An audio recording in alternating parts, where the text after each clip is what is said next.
ദാമോദര മേനോൻ സതീശൻ എന്ന ഞാൻ നിയമം വഴി സ്ഥാപിതമായ ഭാരതത്തിൻ്റെ ഭരണഘടനയോട് നിർവ്യാജമായ വിശ്വസ്തതയും കൂറും പുലർത്തുമെന്നും ഞാൻ ഭാരതത്തിൻ്റെ പരമാധികാരവും അഖണ്ഡതയും നിലനിർത്തുമെന്നും ഞാൻ കേരള സംസ്ഥാനത്തെ മുഖ്യമന്ത്രി എന്ന നിലയിലുള്ള എൻ്റെ കർത്തവ്യങ്ങൾ വിശ്വസ്തയോടും മനസാക്ഷിയെ മുൻനിർത്തിയും നിർവഹിക്കുമെന്നും ഭരണഘടനയും നിയമവും അനുസരിച്ച് ഭീതിയോ പക്ഷപാതമോ പ്രീതിയോ വിദ്വേഷമോ കൂടാതെ എല്ലാ തരത്തിലുള്ള ജനങ്ങൾക്കും നീതി ചെയ്യുമെന്നും ദൈവത്തിന്റെ നാമത്തിൽ സത്യം ചെയ്യും.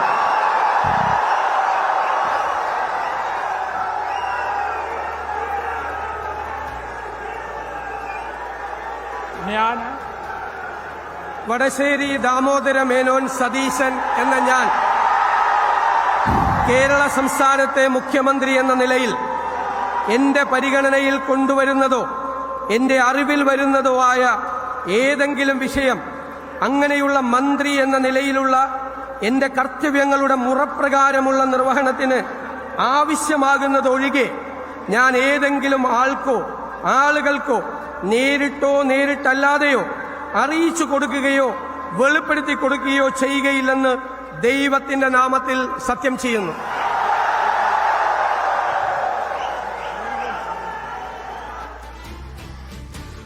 ദൈവനാമത്തിൽ മുഖ്യമന്ത്രിയായി വി.ഡി. സതീശൻ സത്യപ്രതിജ്ഞ ചെയ്ത ദൃശ്യങ്ങൾ നിറഞ്ഞ കയ്യടിയോടെ വലിയ ആരവത്തോടുകൂടി ഇതാ മുഖ്യമന്ത്രിയായി വി.ഡി. സതീശൻ അധികാരം ഏറ്റെടുത്തിരിക്കുകയാണ്. സത്യവാചകം ചൊല്ലി അധികാരം ഏറ്റെടുത്തിരിക്കുന്നു.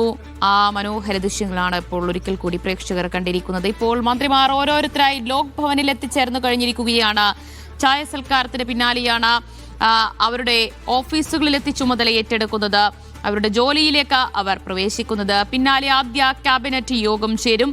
സുനിൽ ഐസക് വിവരങ്ങൾ നൽകാനായി ചേരുന്നു. സുനിൽ, മന്ത്രിമാരൊക്കെ ലോക് ഭവനിലെത്തിയെന്നറിയുന്നു. അവിടെ ചായ സൽക്കാരം ആരംഭിച്ചോ?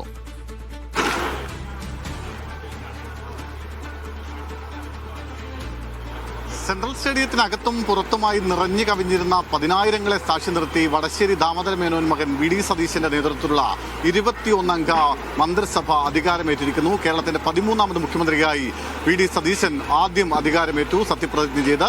അതിനുശേഷമാണ് മന്ത്രിമാർ ഓരോരുത്തരായി സത്യപ്രതിജ്ഞ ചെയ്ത് അധികാരമേറ്റത്. വലിയ പ്രൗഢഗംഭീരമായ സദസ്, വേദി ഒക്കെ ആയിരുന്നു ഈ സത്യപ്രതിജ്ഞാ ചടങ്ങിന്റെ ഏറ്റവും വലിയ പ്രത്യേകത എന്ന് പറയേണ്ടിയിരിക്കുന്നു. മല്ലികാർജുൻ ഖാർഗെ, രാഹുൽ ഗാന്ധി, പ്രിയങ്ക ഗാന്ധി, മുൻ മുഖ്യമന്ത്രി പിണറായി വിജയൻ, ഒപ്പം സ്പീക്കർ എൻ ഷംസീർ, രാജീവ് ചന്ദ്രശേഖർ, കർണാടക, ഹിമാചൽ പ്രദേശ് മുഖ്യമന്ത്രിമാർ, തെലങ്കാന മുഖ്യമന്ത്രിമാർ, അങ്ങനെ അനവധി ആളുകൾ ഈ ചടങ്ങിന് സാക്ഷ്യം വഹിക്കാനായി എത്തിയിരുന്നു. അതുപോലെ സംസ്ഥാനത്തിന്റെ വിവിധ ഭാഗങ്ങളിൽ നിന്ന് ഇന്നലെ വൈകുന്നേരം മുതൽ ഇങ്ങോട്ടേക്ക് എത്തിയ 10,000-കണക്കിന് മനുഷ്യർ. അതൊരു ആവേശമായിരുന്നു. ഒരുപക്ഷെ ഈ അടുത്ത കാലത്തൊന്നും സംസ്ഥാനം കണ്ടിട്ടില്ലാത്ത അത്ര വലിയ ആവേശം നിറഞ്ഞൊരു സത്യപ്രതിജ്ഞാ ചടങ്ങിനാണ് സാക്ഷ്യം വഹിച്ചത്. സത്യപ്രതിജ്ഞാ ചടങ്ങ് അവസാനിച്ചിരിക്കുന്നു. അതിനുശേഷം മന്ത്രിമാർ ഇപ്പോൾ ലോക് ഭവനിൽ ഗവർണറുടെ ചായ സൽക്കാരത്തിലാണ്. ചായ സൽക്കാരത്തിന് ശേഷം ആദ്യ ക്യാബിനറ്റ് ചേരും. ആ ക്യാബിനറ്റിൽ എന്തൊക്കെ പ്രഖ്യാപനങ്ങൾ ഉണ്ടാകും എന്നതാണ് കാത്തിരുന്ന് കാണേണ്ടത്. എൻ്റെ കൂടെ സത്യപ്രതിജ്ഞാ ചടങ്ങിന് പൂർണ്ണമായും സത്യപ്രതിജ്ഞാ ചടങ്ങ് വീക്ഷിക്കുകയായിരുന്ന ജിൽസി ജയരാജും ഉണ്ടായിരുന്നു. ജിൽസി, എങ്ങനെയുണ്ടായിരുന്നു സത്യപ്രതിജ്ഞ? ഒരു ചരിത്രം എന്ന് വേണമെങ്കിൽ സെൻട്രൽ സ്റ്റേഡിയത്തിൽ ഈ ചടങ്ങിനെ നമുക്ക് പറയാം. അത്രയധികം ആളുകളെ സാക്ഷി നിർത്തി. യഥാർത്ഥത്തിൽ ഇത് ജനങ്ങളുടെ ഒരു ചടങ്ങ്. അത് ഒരുപാട് ജനങ്ങൾ പങ്കെടുത്തത് കൊണ്ട് മാത്രമല്ല, കാരണം അവരാണ് ഇവിടെ കാര്യങ്ങൾ കംപ്ലീറ്റ് നിയന്ത്രിച്ചിരുന്നത്. ഒരു ഘട്ടത്തിൽ പോലീസിന്റെ കയ്യിൽ നിന്നൊക്കെ കാര്യങ്ങളൊക്കെ പോയി. പക്ഷേ എന്നാൽ പോലും ആ ഒരു പരിമിതികളൊക്കെ മറികടന്നുകൊണ്ട് ഈ VIP പവലിയനിലേക്കൊക്കെ നിരവധി ആളുകൾ ഇടിച്ചു കയറുന്ന ചെറിയ ബുദ്ധിമുട്ടുകളൊക്കെ ഉണ്ടായിരുന്നെങ്കിൽ പോലും പൂർണ്ണമായും ആ ഒരു കൺട്രോൾഡ് ആയിട്ടുള്ള ഒരു സിറ്റുവേഷനിൽ തന്നെ കാര്യങ്ങൾ നടന്നു എന്നുള്ളത് കുറച്ചുകൂടെ അതിനെ ഭംഗിയാക്കി. അതിനപ്പുറത്തേക്ക് ഒരുപക്ഷെ എനിക്ക് തോന്നുന്നു ഈ സംസ്ഥാനത്തിന്റെ വിവിധ ഭാഗങ്ങളിൽ എത്തിയ ആളുകൾ ഒരു സത്യപ്രതിജ്ഞാ ചടങ്ങ് സാധാരണഗതിയിൽ 5 വർഷം കൂടുമ്പോൾ നടക്കുന്ന ഒരു ചടങ്ങ് എന്നതിനപ്പുറത്തേക്ക് അവരെ സംബന്ധിച്ചിടത്തോളം വലിയ ചില പ്രതീക്ഷകളുണ്ട്. അത്തരം വലിയ ഉത്തരവാദിത്തങ്ങൾ കൂടി ഒരു സർക്കാരിനുണ്ടെന്ന് തോന്നുന്നു. കാരണം ആ ഒരു ഭരണം മാറുക, സുനിൽ, സാധാരണഗതിയിൽ ഒരു ഭരണം മാറുക എന്ന് പറയുമ്പോൾ നമ്മളൊരു വലിയ സഡൻ ചേഞ്ച് ഒന്നും പ്രതീക്ഷിക്കുന്നില്ല. പക്ഷെ ഇവിടെ കണ്ട ജനങ്ങൾ എന്തൊക്കെയോ പ്രതീക്ഷിക്കുന്നുണ്ട്. എനിക്ക് തോന്നുന്നു 10 വർഷം അധികാരമില്ലാതെ ഈ പാർട്ടിയും പ്രവർത്തകരും പുറത്തു നിൽക്കുകയായിരുന്നു. അതിന്റെ എല്ലാ വിഷമതകളും അനുഭവിച്ചിട്ടുണ്ട് ആ മനുഷ്യർ. അതുകൊണ്ട് അവർക്ക് വലിയ ആഗ്രഹമുണ്ട്. സാധാരണ ഇതിൽ 5 വർഷം കഴിയുമ്പോൾ ഒരാൾ വരും, 5 വർഷം കഴിയുമ്പോൾ വേറൊരാൾ വരും. പക്ഷേ ആ 5 വർഷം അത്ര ആനുകൂല്യം അവർക്ക് കിട്ടിയില്ല. അതുകൊണ്ട് അവർക്ക് അവരത്രമേൽ ആഗ്രഹിച്ചിരുന്നു, കൊതിച്ചിരുന്നു. പിന്നെ വി.ഡി. സതീശൻ മുഖ്യമന്ത്രിയായി വന്നതിന്റെ ഒരു ആഹ്ലാദം കൂടി ഉണ്ടെന്ന് എനിക്ക് തോന്നുന്നു. കാരണം അത് അവരെ സംബന്ധിച്ചിടത്തോളം മറ്റൊരു അഭിമാനമാണ് കേട്ടോ. കാരണം ഇപ്പോൾ അവരുടെ ഒരു മനസ്സിൽ എന്താണെന്ന് വെച്ചാൽ ഞങ്ങൾ അവരോധിച്ചൊരു മുഖ്യമന്ത്രി എന്നുള്ളതാണ്. കാരണം അവരുടെ നിരന്തരമായ ആവശ്യം, സമ്മർദ്ദം, അത് പ്രതിഷേധങ്ങളായും പ്രകടനങ്ങളായും വന്നപ്പോൾ അതിന് ഹൈക്കമാൻഡ് ചെവി കൊടുത്തപ്പോൾ അങ്ങനെ വന്ന ഒരു മന്ത്രിസഭ എന്ന് പറയുമ്പോൾ അവർക്ക് സാധാരണ ജനങ്ങൾ വോട്ടെടുത്ത് തിരഞ്ഞെടുക്കുന്ന ഒരു മുഖ്യമന്ത്രിയെക്കാൾ ഉപരി അത് മുഖ്യമന്ത്രിയെ തിരഞ്ഞെടുത്തത് ജനമാണ്. ജനത്തിന്റെ ഒരാവശ്യത്തിന്റെ ഭാഗമായിട്ട് ഒടുവിൽ ഹൈക്കമാൻഡിന് അല്ലെങ്കിൽ നേതൃത്വത്തിന് സമ്മതിക്കേണ്ടി വരികയായിരുന്നു വി.ഡിയെ മുഖ്യമന്ത്രിയാക്കുമെന്ന്.